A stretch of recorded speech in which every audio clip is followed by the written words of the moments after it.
So, and actually, this presentation is our principal's presentation. Sister Salwa Abed, unfortunately, she couldn't make it. I'm a board member, so backing up. And one thing as a board, our number one really priority is to support the staff and however and whatever they need. So this is a request that they did. Said, okay, sure, inshallah, to support you, I'll do this presentation for them. So I'll quickly go to this presentation. So let's just see. Okay. So the mission, I would say, for Northstar is really, this is what sets everything for the school, because even the rest of the presentation is to really support the mission. It's like, this is what we are about, this is what our goal is. So I want to read you that because, like I said, the rest of the presentation is to achieve this mission, right? So Northstar School provides holistic education, fosters love of learning, curiosity, mastery of core concepts, imagination, and deep respect for the natural world in a dynamic way that cultivates spiritual, intellectual, physical, and social growth.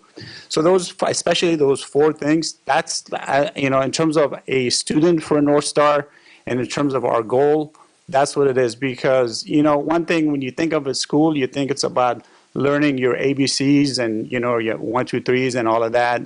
But I think it's definitely, as every school has presented so far, our schools are more than just the academic. Obviously, academic is a top priority as a goal, but we're really cultivating and sculpting a human being that will make a difference in the future. So that's really our goal. We focus on all of those areas, not just academic.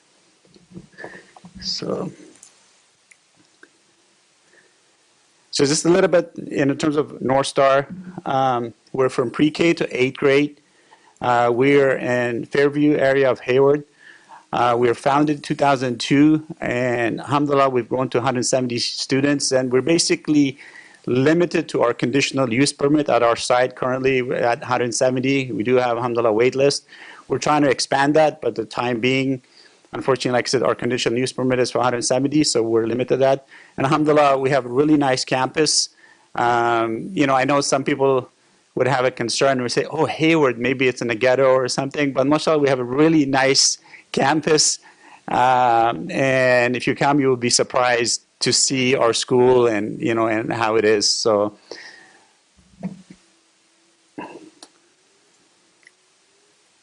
let me see some pictures here. So first of all, in terms of the academic program, what do we offer? Just pretty much, language art, math, science, history, Arabic, Quran, Islamic studies, physics education, art, including handwork, painting, crafts, and basically every subject that you get in, normal, schools, but along with all the Islamic, and same thing pretty much that all the other schools, Islamic schools, are providing. And in terms of Islam, or in terms of the spiritual growth, what do we offer and what do we do? So our goals for our Islamic program is, first and foremost, really to demonstrate a love for God, Allah, and His Prophet, because that's where it starts with, right? If you have love for Allah subhanahu wa ta'ala and Prophet sallallahu alaihi wasallam, then everything else will fall in its place. So that's really our first goal. And then once you do, after that, again, we follow a structure, right? First and foremost, top priority is love for Allah and the Prophet sallallahu alaihi wasallam. But then you need to exhibit a knowledge and appreciation for your faith. So then the knowledge of the faith comes. Then how do you apply the Islamic morals and values to the decision making? And it goes down then to practicing the rituals, right? And habits that promote an Islamic identity and sense of community and belonging. So you've got a, top kind of down, and how do you, go down? And in terms of like the curriculum itself, obviously we've got Quran, Arabic, Islamic studies, are part of the core Islamic education and curriculum. Then we go down to obviously comprehensive Islamic studies program, Hadith, Sirah, Shama'il, Fiqh, Aqidah, and Akhlaq. And then we go down to support that with co-curricular activities and enrichment programs, such as that we got our annual Mawlid program, we got seminars, Ramadan programming, and things to really support the students' spiritual growth. And then one key thing that we have that we've been doing from the beginning of the school, we have our students start the day with recitation of morning litany of Imam al-Adad. So we have a word every morning that the students start with. And I think that's such a blessing to start the day with that word assembly. And it's led by Qari Amr. And then in terms of hadith, so alhamdulillah, everybody teaches hadith, but we focus when we're teaching hadith, the hadiths that our students learn is every hadith is something that they can practice and learn. For example, if it's about, food, 1/3 for food, 1/3 for water, 1/3 for hair, or, in terms of speaking good or keeping silent, don't, make dua and visit the sick. So every hadith that they're learning, they're actually, it's not just memorizing that hadith, but it's actually teaching them something, some good adab, character building, so that they can use for the rest of their life.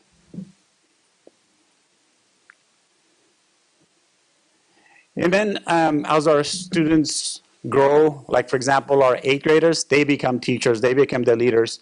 So when we have our annual Mawlid, it's led by our 8th graders. They basically, every station, every teaching and everything, our 8th graders are, running that program and teaching the lower grades. Whether it's, storytelling and, some of the sunnah sports and everything that they do for that program, our 8th graders are leading it. Then we also have our annual Quran competition during Ramadan. And one other thing, in terms of our Islamic program is that it's really important for our students to have good role models. So we always love to have our local scholars or even outside scholars like Aisha Prime and others that come to our community to invite them so that our students actually see role models and see people like these so that they can follow and go towards in the future. And then in terms of the intellectual growth, so what is our curriculum? So the goals of the academic program, obviously first and foremost is demonstrate competency of content across subject areas. So they're effective communicators or they're problem solvers. They develop study skills and that promote organization, time management, problem solving, and are self-motivated. So we keep teaching these key skills for life skills that, you're not just teaching a subject, but so that they develop these characteristics that wherever they go, because even when you, for example, a lot of people, go to university and they'll learn a subject and they think, once I graduate, I'm going to be using, whatever topic that they've learned. If you really think about it, most students that graduate from university, they probably don't even use 5 or 10% of what they've actually learned. But what they do use is the skills that they get in terms of how to learn, how to problem solve. That's what a university teaches you, how to become a really good lifelong learner so you can solve problems. So that's what we're trying to do, is that develop these skills in these kids and our students so that no matter what they go and do in the future, that they can learn themselves, inshallah.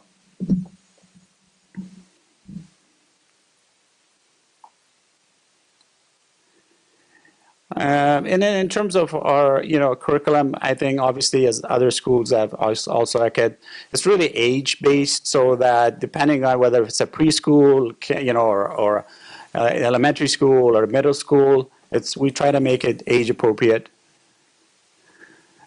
So for example, actually our preschools it's very Montessori oriented. It's a Montessori approach that we're taking, where the kids are really in that early stage are learning more life skills and simple stuff, and instead of trying to say, they have to learn how to read and recognize the letters. We're teaching them, like I said, more life skills in that early stage. And then like I said, and for our upper grade curriculum, we are using the most reputable, publishers. We're not going to discover the curriculum. There's a lot of curriculums out there, but we're trying to find whatever's the best that's out there, and we're using that.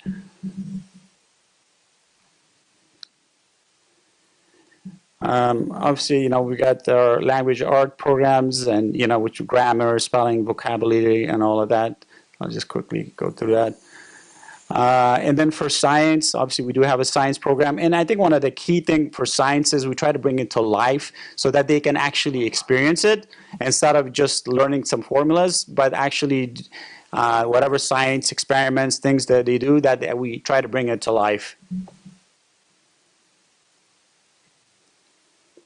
And one thing I would say is like the key for any school is really for the success is the teachers. So we obviously highly value our teachers, and that's the key component I would say for any school. And obviously our school is the teachers that we have that's been there for a long time and seasoned. For some have been there as long as the school has been there, like around 20 years. So alhamdulillah, we're blessed to have some teachers that have been there for a long period of time. And then obviously, physical education. So, so we do developing obviously their motor skills and all the activities that we do. So I'm just going to quickly go through this one. So I know we're going to running out of time. That's just early childhood program. Some pictures here. We have a jogathon and and hikes with and a lot of physical activities that we do and promote in our school.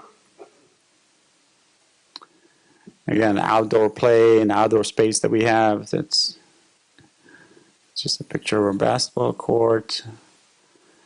And then last thing is in terms of social growth, which is very important that we kind of focus on as well, to developing, a human being, developing awareness, the needs of others, and serving the community. That's huge. That, as every other school has mentioned, demonstrating leadership skills, including responsibility, initiative, diligence, and cooperation, and personal skills. We do have our annual Arabic Day and recital. Again, this gives our kids an opportunity to go and actually present, in front of the entire community, not in English, but even in Arabic. Some team building activities and halaqas that are, in environmental stewardship that our kids do. Let's see. Again, this is some of the charity work that our kids have done. And then obviously we are also WASC accredited. And I think one thing that speaks really loudly, and this is a quote, a couple quotes that the WASC representatives, that they're not even Muslim, that they said about our school when they gave us accreditation. And this is what they said. They're basically saying there's a direct relationship between the school's mission, what the students are taught, and the values of families who attend the school. Both the students and the school family demonstrate a love of God and His Prophet Muhammad Sallallahu Alaihi Wasallam, foster and demonstrate Islamic values, and commit to a life of service and stewardship to others. So again, this is what they said. Another quote that they said is, the commitment of Northstar stakeholders was evident throughout our visit, and the dedication that was reflected will ensure that Northstar continues to shine in mind, body, and spirit. And again, so I think this is speaks loudly, because one thing is to say these highly things that we do this and that, but most important thing is that we want to make sure we actually practice it. And this is somebody else from outside looking at us and telling us, yeah, we're doing what we're saying we're doing. So that's I think, one of the most important things that when WASC comes and checks you out is to make sure whatever you say you're doing, you're actually doing it, and you're proving that. So every school, when they say they're WASC accredited, they're actually giving you kind of a certificate that, yeah, they're actually doing what they said they're doing. That's really what WASC means. And alhamdulillah, so that's why I think it's important for us, especially as Muslims, when we say something, that you actually do it. And yeah, that's it. So again, Jazakallah khair. Again, Jazakallah khair for MCC. And I really enjoyed actually listening to other schools as well too, because from every presentation, I actually learned something. So again, Jazakallah khair for MCC and all the schools that presented.